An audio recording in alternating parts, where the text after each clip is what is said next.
আসসালামু আলাইকুম। কানাডা থেকে আমি সাকিব আজকে আপনাদের স্বাগত জানাচ্ছি।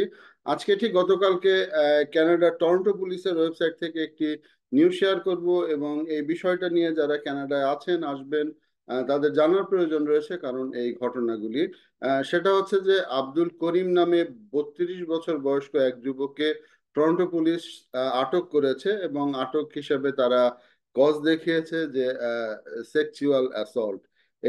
এই কজে তাকে আটক করেছে এবং পুলিশের যে ওয়েবসাইট, প্রথমে যদি একটু সেই ওয়েবসাইটটি যদি আপনাদের একটু দেখাই, এবং সেখানে পুলিশ, টরন্টো পুলিশের যে ওয়েবসাইট, সেই পুলিশের ওয়েবসাইটে তাকে সেখানে বলা হয়েছে একজন মানুষকে ড্যানফোর্থ এভিনিউ থেকে আটক করা হয়েছে এবং সে সম্বন্ধে একটু বিস্তারিত এখানে বর্ণনা দেওয়া হয়েছে। সবই পুলিশের আহ, যে ওয়েবসাইট রয়েছে, টরন্টো পুলিশের ওয়েবসাইট, সেখান থেকে নেওয়া। তিনি সেখানে খুব সম্ভবত একটি সুইমিং পুল রয়েছে, সেখানে সেই সুইমিং পুলে তিনি সাঁতার কাটতে গিয়েছিলেন। সাঁতার কাটতে যাওয়ার পরে তিনি দুইজন মহিলাকে হয়তো তিনি বিভিন্ন সেক্সুয়াল অ্যাসল্ট করেছেন এবং অ্যাসল্টের কারণে পুলিশ তাকে গ্রেফতার করেছে সেই জায়গা থেকে। এবং গ্রেফতারকৃতর নাম আব্দুল করিম, এবং আব্দুল করিমের একটি ছবিও দিয়েছে টরন্টো পুলিশ। আপনারা ছবিটিও দেখতে পাচ্ছেন। যেহেতু টরন্টো পুলিশের ছবি তাদের ওয়েবসাইটে, সেহেতু মানে দেখাতে কোনো সমস্যা নেই, কারণ সবার এখানে সাবধান হতে হবে। তো একটু যদি সংক্ষেপে বলি যে বিষয়গুলি আসলে কেন ঘটে বা কি হয়, যে সেটা হচ্ছে যে আমি যতদূর বুঝি যে এটি একটি সুইমিং পুল, এবং এই কানাডার যে সুইমিং পুলগুলি রয়েছে সেই সুইমিং পুলগুলি আসলে মানুষের জন্য মেম্বারশিপ থাকে। আবার কিছু কিছু দিনে আছে যেগুলিতে ফ্রি সুইমিং করা যায়, আবার কিছু কিছু জায়গায় পেনি সুইমিং বলে বা আপনার লুনি বলে বা টুনি সুইমিং পুল বলে। যেমন আমাদের বাসার কাছেই একটা রয়েছে, যারা মেম্বার না তাদের জন্য সপ্তাহে একদিন ফ্রি, কারণ এটা কমিউনিটির জিনিস। সপ্তাহে একদিন ফ্রি বা $1 বা $2 দিয়ে হয়তো 2-3 ঘন্টা সাঁতার করা যায়। এটা গভর্নমেন্টের একটি সাবসিডাইজ প্রোগ্রাম। তো আমি এই কমিউনিটি সেন্টার, যেটা ব্রিজমাউন্ট কমিউনিটি সেন্টার, যে জায়গা থেকে ঘটনাটি ঘটেছে, সেই সুইমিং পুলের ছবিটা আপনারা দেখতে পাচ্ছেন। এবং গুগল আর্থে যদি আমি একটু দেখাই, গুগল আর্থে ঠিক টরন্টোর এই জায়গা থেকে তাকে গ্রেফতার করা হয়েছে।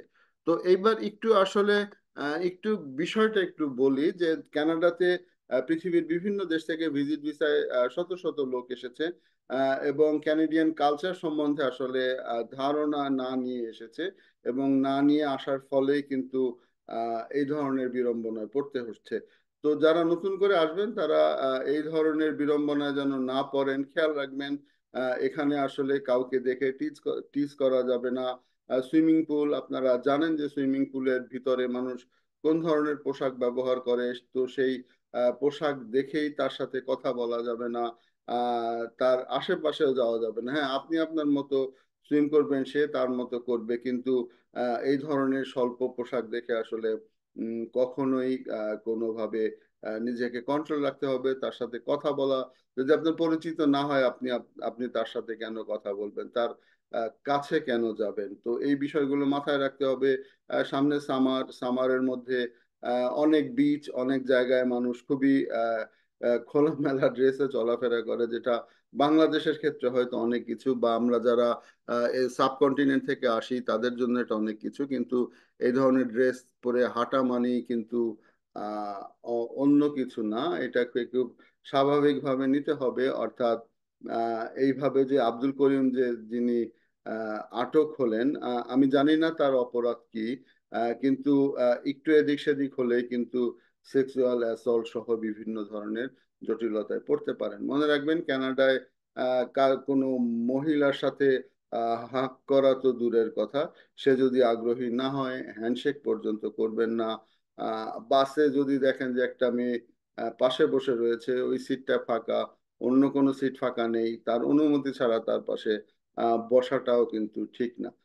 আসলে দূর থেকে যেমন মনে হয় কানাডাকে, কাছে এসে আসলে আসলে সেই রকম না। এখানে হ্যাঁ, সবকিছুই ওপেন, বার ওপেন, মদ ওপেন, কিন্তু তাই বলে কানাডার মানুষ সব সময় মদ খায় না।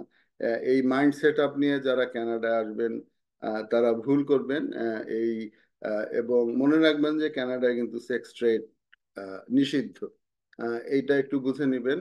এবং তো যাই যা করবেন না কেন সাবধানে করতে হবে। যদি ধরা পড়লে কিন্তু জীবন শেষ। আমরা জানি না যে সেই আব্দুল করিম যার ছবি দেখালাম তার এথনিক আইডেন্টিটি কি বা কি।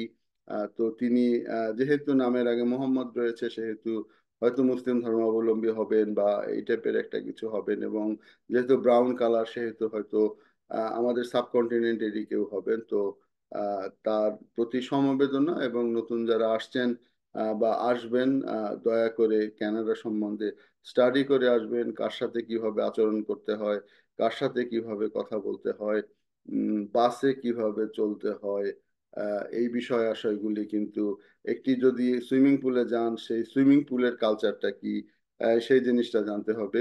তো সেইগুলি না জানলে কিন্তু এভাবে বিপদে পড়তে হবে।